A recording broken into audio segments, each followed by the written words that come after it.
The 2023 Solar Builder Microgrid Project of the Year winner, as voted on by our readers, is the Grand Canyon West Solar plus Storage System in Peach Springs, Arizona. This 884 kilowatt solar plus 2.14 megawatt hours battery energy storage system serves the Hualapai tribe and provides electricity for Grand Canyon West operations, including the iconic Grand Canyon Skywalk and other local attractions. The project replaced a diesel generation microgrid, and here to talk about the project is Carrie Brochet, VP of Engineering and Pre-Construction, and Luke Alm, a VP of Sales, both with Solon Corporation, which served as the developer, EPC, and installer on the project.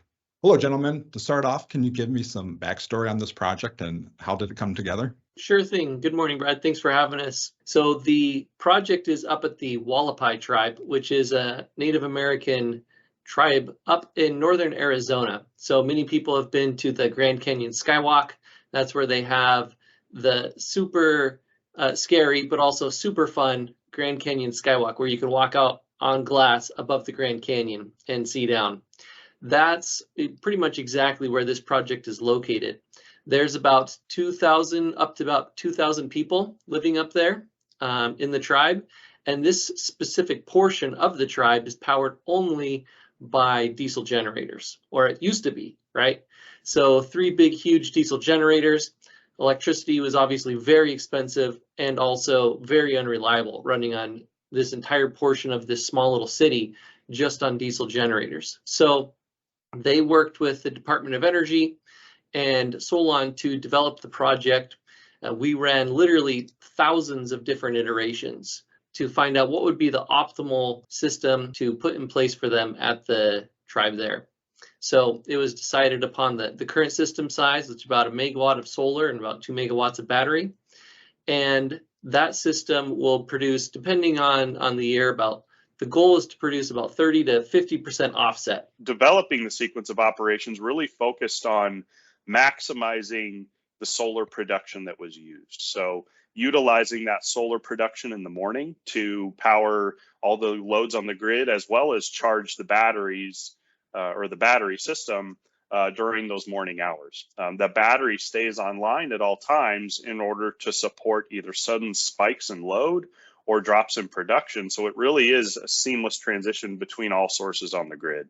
And it's only once the battery reaches its lower charge that the generators start to come in to support loads on the microgrid. It really took up more legs when the Department of Energy offered a large grant to pay for an additional portion of the project as well. Yeah, I think that kind of leads into my next question. And what kind of financing was used to kind of develop this project? So the tribe received a large grant from the Department of Energy. So the tribe really only had to pay, at the end of the day, about 36% of the cost of the project.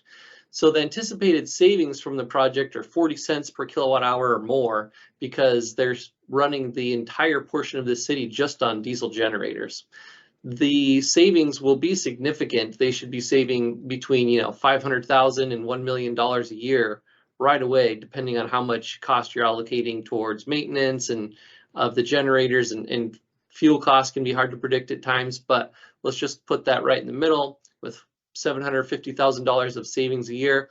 They'll be looking at breaking even just within a year or two, because they received so much money from the Department of Energy and only had to end up putting in about 36% of the cost. Yeah, and how does this project impact the Hualapai tribe in terms of financing and energy stability and those things? They're able to save a significant amount of money based off of the 40 cents per kilowatt hour savings that they have per kilowatt hour.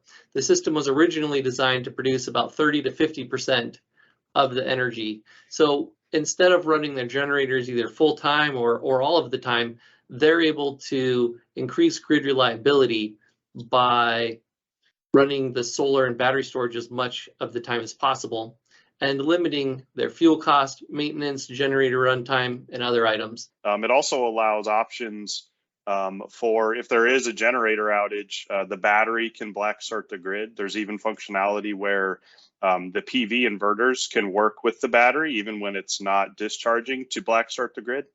So it really provides them a lot of options to have a more secure grid. But also, obviously the component of just not having to run those generators all the time every day in order to provide power for their facility up there. So were there any sort of challenges in terms of the location being with national park land? It's on tribal land specifically, so it's not technically national park, a national park area. And so the tribe operates autonomously on their land up there. We did run into a few challenges just because of the nature and location of the site. There was some coordination that we had during construction for, some of the craning work we had when setting the battery and some other operations because of the location of the heliport, adjacent to the project site. Also, just the logistical challenges of working in a remote location, something I'm sure a lot of folks who work in more remote areas with, on microgrid projects have seen. And so really, when it comes to material and equipment delivery, the additional level of coordination needs to happen just to get everything on site, even to just finding companies who will supply and service restrooms in the area. There's also one of the challenges we faced initially is the geotechnical conditions on site. There is a heavy amount of bedrock at pretty shallow depths, in some cases exposed bedrock on the site. And so we originally contemplated a ballasted foundation for the solar array. In working with the racking contractor, we eventually changed that to using ground screws. And we actually ended up pre-drilling all of the ground screws before installation. The cost was about the same, but it overall resulted in a much quicker and cleaner installation that didn't require us to have to bring in, additional ballast material or concrete for a ballasted foundation. And overall is just a more reliable foundation option with less maintenance considerations throughout the life of the project for the tribe. Is this your first project with an indigenous community or on tribal land? I've helped various tribes develop different projects, and we help a lot of tribes do various modeling and solar savings analysis, looking and seeing if it's the great fit for them. We've also done a lot of work on archaeological sensitivity areas where we have to do monitoring of various things, and sometimes when you're putting in different construction projects, we find all different sorts of Native American artifacts on the projects that we're working at. This is one of the first projects that we've actually had our own construction crews building the project directly for the Hualapai tribe. As you guys mentioned, this project converted a diesel generation microgrid. How did you overcome the challenge of kind of interfacing this new solar generation system with the existing facility? With the microgrid controller and the battery system that was selected for the project, it didn't interface properly with the existing generator controls that were, a few years old.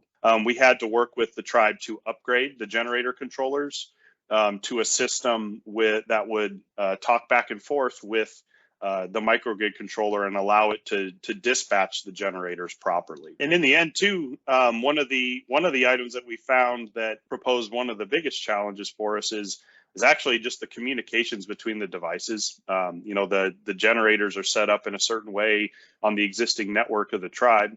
The tribe did bring in a new fiber line for communications between devices, but just working out the communications as far as addressing and everything else between all the devices on that system to get it all talked together properly is something that took a heavy amount of coordination for the project. We had to make sure that the PV inverters we installed were compatible with the microgrid controller, and that allowed the microgrid controller to send curtailment commands to the inverters in the case that loads were lower on site and your solar production was higher, in order to prevent any faults on the grid from an overproduction of solar.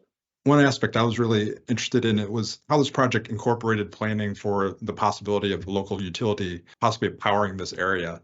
How did that impact the design and implementation of the microgrid? Yeah, so the tribe has received a grant to bring in a new utility line to their area, which is great for them.